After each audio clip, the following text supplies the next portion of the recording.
ஹோட்டலுக்கு சாப்பிட வந்த 5 பேர், தள்ளி உட்கார சொன்ன ஓனர், தடியை கையில் எடுத்த கஸ்டமர், நடுங்க வைக்கும் சிசிடிவி காட்சிகள். கோவை மாவட்டம் சிங்காநல்லூர் அருகே அமைந்துள்ளது ஒண்டிப்புதூர். இப்பகுதியைச் சேர்ந்தவர் ராமசாமி. 24 வயதான இவர் குடும்பத்தினர் ஒத்துழைப்புடன் திருச்சி ரோடு சிங்காநல்லூரில் ஓட்டல் நடத்தி வருகிறார். இளம் வயதிலேயே ராமசாமி பொறுப்புணர்வுடன் தொழில் நடத்தி அதன் மூலம் கிடைக்கும் வருவாய் மூலம் குடும்பத்தை சிறப்பாக கவனித்து வருகிறார். இந்த நிலையில் கடந்த மே 15ஆம் தேதி எப்போதும் போல ஹோட்டல் இயங்கிக் கொண்டிருந்துள்ளது. மதியம் 3 மணியளவில் உரிமையாளர் ராமசாமி ஹோட்டலில் வியாபாரத்தை கவனித்துக் கொண்டிருந்தார். அப்போது 5 பேர் ஒன்றாக உணவருந்த ஹோட்டலுக்கு வந்துள்ளனர். ஹோட்டலில் அதிக நாற்காலிகள் இருக்க ஒன்றாக உணவருந்த வந்த 5 பேரில் ஒருவர் ஹோட்டலுக்கு வந்து செல்லும் பாதையை மறைத்தவாறு உட்கார்ந்ததாக சொல்லப்படுகிறது. இதனால் ஹோட்டலுக்கு வரும் கஸ்டமர் மற்றும் உணவை பரிமாறும் பணியாட்களுக்கு இடையூறு ஏற்பட்டுள்ளது. இதனை கவனித்த ஹோட்டல் உரிமையாளர் ராமசாமி பாதையை மறைத்தவாறு அமர்ந்திருந்த நபரை சற்று ஓரமாக உட்கார சொல்லியுள்ளார். இதை கேட்டு ஆத்திரமடைந்த அந்த நபர் தான் அங்கேதான் அமர்ந்து சாப்பிடுவேன் என உறுதியாக இருந்துள்ளார். ஆனால் தொடர்ந்து வழியை மறைத்து அந்த நபர் அமர்ந்து இருக்க ஹோட்டல் உரிமையாளர் ராமசாமி அழுத்தம் திருத்தமாக கொஞ்சம் இடமாறி அமர்ந்து சாப்பிடுங்கள் என்று கூறியதாக சொல்லப்படுகிறது.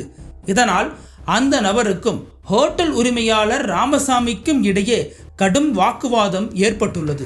ஒரு கட்டத்தில் வாக்குவாதம் முற்ற ஒன்றாக உணவருந்த வந்த 5 பேரும் ஹோட்டல் உரிமையாளர் ராமசாமிக்கு எதிராக குரல் கொடுத்து பேசியுள்ளனர். இதனால் இரு தரப்பிற்கும் கடுமையான வாய் தகராறு ஏற்பட்டுள்ளது.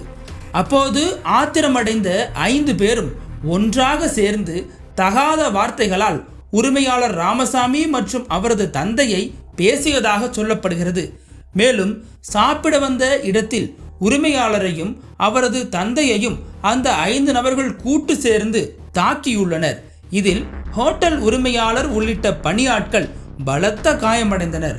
ஆனால் அப்போதும் ஆத்திரம் குறையாத அந்த 5 பேர் ஹோட்டலில் இருந்த டேபிள், ஃப்ரிட்ஜ் உள்ளிட்ட பொருட்களை அடித்து உடைத்து சூறையாடி உள்ளனர். இதை பார்த்து அங்கு சாப்பிட்டு கொண்டிருந்தவர்கள் அலறி அடித்து ஓட அடுப்பங்கரையில் எரிந்து கொண்டிருந்த விறகை கையில் எடுத்து அந்த 5 பேரும் ஹோட்டலை அடித்து நொறுக்கிவிட்டு உரிமையாளருக்கு கொலை மிரட்டலும் விடுத்து அங்கிருந்து சென்றுள்ளனர். இதையடுத்து தாக்குதலில் காயமடைந்த உரிமையாளர் ராமசாமி உள்ளிட்ட சிலர் மருத்துவமனையில் அனுமதிக்கப்பட்டு சிகிச்சை பெற்றனர். தொடர்ந்து ஹோட்டலில் நடந்த தாக்குதல் சம்பவம் குறித்து சிங்காநல்லூர் போலீசில் புகார் அளிக்கப்பட்டுள்ளது. புகாரின் பேரில் வழக்கு பதிவு செய்த போலீசார் ஹோட்டலை சூறையாடி தாக்குதல் நடத்தி சென்ற 5 பேரையும் தீவிரமாக தேடி வருகின்றனர். இதனிடையே ஹோட்டலில் நடந்த தாக்குதல் சம்பவம் குறித்த சிசிடிவி காட்சிகள் வெளியாகி அதிர்ச்சியை ஏற்படுத்தியுள்ளது.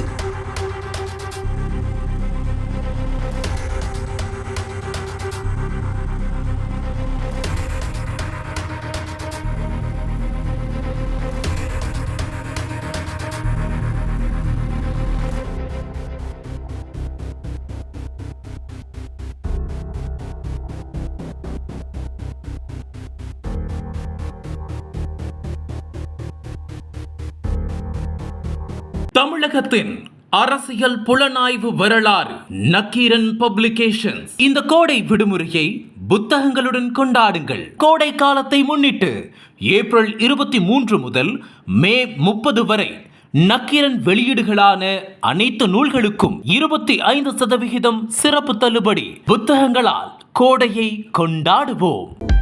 அனல் பறக்கும் செய்திகளை அப்டேட் செய்து கொள்ள நக்கீரன் களத்தை இப்பவே சப்ஸ்கிரைப் பண்ணுங்க.